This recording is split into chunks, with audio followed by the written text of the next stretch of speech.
Hello everyone, Blue Jelly here. Today we're going to be continuing my coverage of the 9 Divines, and we're going to be talking about Julianos. He's the divine of magic, law, and wisdom, and represents all the nerdy Harry Potter fans. Now sit down as I prepare to tell you about some fictional gods from a video game. In Elder Scrolls myth, he's a primordial creator spirit that turned to the patron of knowledge. Alright, so that's cool. While I was recording, I got a flash flood amber alert. He sits alongside the other chief divines, just like Akatosh. He's consistently described as a Cyrodiilic god of wisdom and knowledge, a guardian of literature, law, and history, and the very concept of truth. He embodies the scholastic and the rational views of the Empire.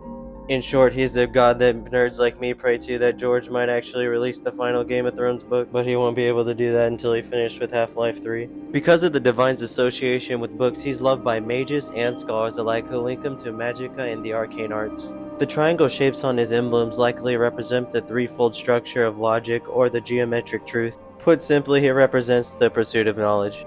In the 10 Commandments of the 9 Divines, Julianos' commandment is, know the truth, observe the law, when in doubt, seek wisdom from the wise. In Cyrodiil, the Imperials formally include Julianos into the 9 Divines.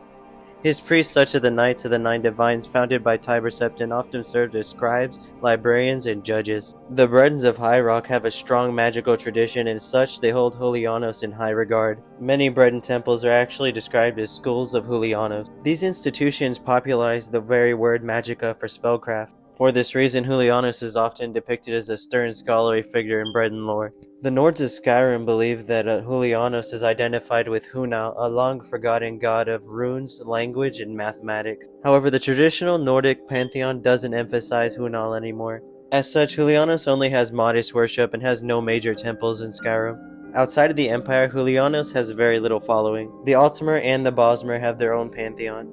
The Redguards honor their own Yucatan gods. The Khajiit have their own weird lunar lattice, which I have a video on. And the Argonians are history-hugging hippies. In summary, Julianos' legacy throughout Tamriel is that of a divine librarian philosopher. He's a watcher of scrolls and books and encourages mortals to seek truth through study. Well, that wraps up this lore video. Hopefully you didn't find my jokes that bad. Have a good night, everyone.